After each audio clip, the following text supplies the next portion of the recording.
Здравейте, благодаря, че кликнахте на това видео. Днес ще си говорим за много сериозен кейс и препоръчвам на всички, които не могат да понасят насилие върху деца, да излязат от клипчето сега. Колумбия е разнообразна и красива държава в Южна Америка, известна с богатството си от природни красоти, културни наследства и история. Също така, там са едни от най-красивите катедрали в света. През деня хората се събират в катедралите, за да се молят, но през нощта последното нещо, което бихте искали да чуете, е плача на един зрял мъж, който повтаря вината е моя на латински. Хората са го чували и са се питали кой е това. Според една жена това е бил новия свещеник в града, а според други това е бил вещерът, който прави сделки с дявола, чудовището на Колумбия, мъжът, който прави демонични ритуали с мъртви тела, мъжът, който е записал имената на 221 деца в малката си синя тетрадка, серийният убиец с най-много жертви, Луис Гравито. Смята се, че е убил и измъчвал около 400 малки момчета за целия период на живота си. Луис е роден на 25 януари 1957 година в малкия град Генова, Колумбия. Баща му е бил главата на семейството. Каквото той каже, трябва да стане на всяка цена. Дали си му дъщеря или син, няма значение. Не можеш да излизаш, дори да говориш без негово позволение. Бил е алкохолик и по цял ден е ходил по баровете. Когато се прибере, децата са се криели под леглата си, а майка им е трябвало да сервира топла храна на момента. Ако това не се случи, майката е била пребивана брутално, без милост. Тя няма как да знае кога ще се върне бащата, защото винаги се е прибирал по различно време и побоищата са били ежедневие. Като най-голям син, Луис се е опитал да я защитава, но наказанията от страна на бащата са били повече от строги. Той е завързвал Луис едно дърво и е започвал да го бие с мъчете. Не се знае дали го е бил с задната част или директно го е порязвал с удари. Луис е ходил на училище прибит. Дори понякога не е можел да сяда от болка. Той е ненавиждал децата, които са имали повече от него. Децата, които са нямали търпение да се приберат от дома. За него това е нещо ненормално. Той знае, че в момента, в който се прибере, започва един ад. Бащата на Луис не е бил задоволен само с това да го бие. Той започва да блудства с него. Първоначално го е карал да се къпе с него или по-точно баща му да го къпе от пети до глава, въпреки че Луис вече е пораснал и може сам да се справя с това. Не след дълго бащата на Луис решава да извика негов семейен приятел, който започва сериозно да нанася щети.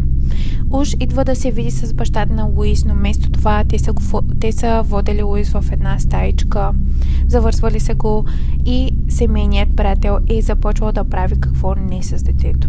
Луис разказва как мъжът е вземал разтопена свещ и е горял космите и кожата в половата област на тялото му. Разказва как го е хапал толкова силно, че е откъсвал частички от кожата му. Докато го е хапал, мъжът се е самозадоволявал. За щастие, семейният приятел се мести някъде надалеч, но идва друг мъж, който се възползва от Луис. И той е бил свещеник. Разбира се, Луис е бил тежко травматиран от случката, но най-вече е яростен за това, че той не притежава силата, която тези мъже са упражнявали върху него. 8 деца са играли на криеница, като са загубили палците си. Хората са се чудили, какви са тези игри, дето тези деца ги играят. Преди случката са били нормални, щастливи, усмихнати деца, а сега се крият зад майките си и отказват да разкажат какво им се е случило.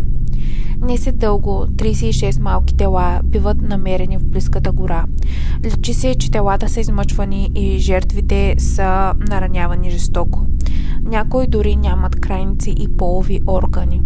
Телата са имали резки по цялата област. Полицията започва да спекулира, че това е дело на трафиканти, Кали картел, които са се занимавали главно с трафик на хора и органи. В крайна сметка разследващите разбират, че това няма смисъл, защото трафикантите на органи са изключително прецизни, точно като хирурзи. И резките по телата са били много неспокосно направени, така че няма как да са били те. Има 7 нива, когато става въпрос за серийни убийци. Те живеят за да убиват. Това им дава смисъл. Първата фаза се нарича аура. Това е когато убиецът започва да се изолира от света. Започва да навлизат в фантазията, в която са си създали. Луис е бил сам, преживял е всичко без подкрепата на никой, така че той вече си представя как ще протекат събитията в негова полза.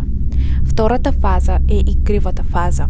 Тук започва да навлизат мислите за това как реално ще се извърши престъплението, но няма директно планиране. Луис е карал братите и сестрите си да се нареждат в линия, докато той ги е пипал. Бил е най-големият и братите и сестрите му са се страхували от него, затова са слушали той каквото каже, както е било и с баща им. Третата фаза е флирт фазата. Тук мисловният процес се насочва към идеята за перфектната жертва. Убиецът започва да се социализира с избраната му жертва, за да се здобие с доверие. Луис вече е на 20, работи в пекарна. Даже е посещавал групови срещи за алкохолици, че дори е ходил и на църква всяка неделя. Хората си мислят, че той е просто нормален гражданин. Не е говорил много с останалите, но е бил добър с клиентите. Точно по това време той започва да напада малки момчета в парка. Крил се в храстите с мачетето си и когато види само дете, изкача от храста и директно казва: "Ще мълчиш, иначе ще те убия." Една от първите жертви на Луис е Уилям Трухило.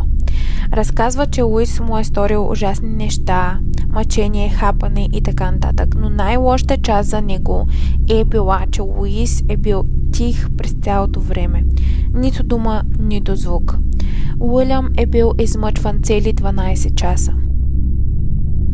Четвъртата фаза е фазата на залавянето. Луис е заловил около 200 деца, които не е убил, а само измъчвал.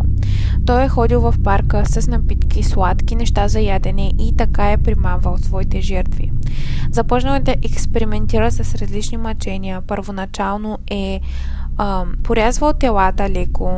Това често е продължал по 12 часа. Искал е да държи жертвите си живи колкото се може по-дълго, за да може възможно най-дълго да се самозадоволява чрез тези мъчения.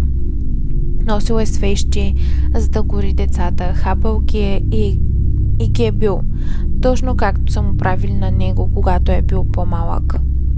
И когато приключи, се е прибирал от дома, за да напише имената им в малката синя тетрадка. Луис е бил цели 12 години във фазата на това да се играе с идеята за убийство. Наранил е стотици деца, как така никой не го е хванал на време и моят ум не може да го проумее. За жалост, когато дете изчезне в Колумбия, хората смятат, че най-вероятно е жертва на картела или са напуснали дома си заради домашно насилие. Повечето родители не си занимавали да си търсят децата, защото ако е жертва на картела, дори и да се свържат с полицията, те също работят с дадената картела и така цялото семейство може да е в опасност. Дори децата да се върнат и да разкажат на родителите си какво се е случило, те просто не правят нищо по въпроса. Било е рядкост да има справедливост в такива случаи. Много от жертвите на Луис не са били открити. Но сега е време да навлезем в петата фаза, а именно убийството. Първото убийство на Луис не е било планирано. Бил е пиян и си е казал: "Днес е денят." Довлякал се е до парка, седнал е и е чакал някое дете да мине. Държал е пари в ръката си, за да примами жертвата. Едно момченце се е вързало на номера, когато Луис му е казал, че ще му даде пари в замяна на кратка разходка. Подмамил го е до гористата част на парка, завързал го е и започнали мъченията. Но Луис казва, че точно в този момент е изпитал някаква ярост и е започнал да бие момчето до смърт. Тръгнал си е целия покрит в кръв, за да напише поредното име. Шестата фаза е фазата, която откроява обикновения убиец от серийните убийци, а именно тотем. Серийните убийци обичат трофеи, това ги държи свързани с случката и удоволствието, което им е доставила. Луис е имал тетрадка, обаче е започнал да прибира и снимки от бележниците на момчетата. Ако не е имало бележници, то тогава той е вземал долните им гащи. Последната фаза е депресия. Луис казва, че след всяко убийство се е чувствал разочарован от себе си. Довлачвал се е до църквата и е ревал пред статуята на Исус. но според мен това не е било вина, а просто защото е израснал като католик и е бил принуждаван от малък да се моли за прошка. Иска да отиде в рая, Бог да му прости и така всичко да е наред.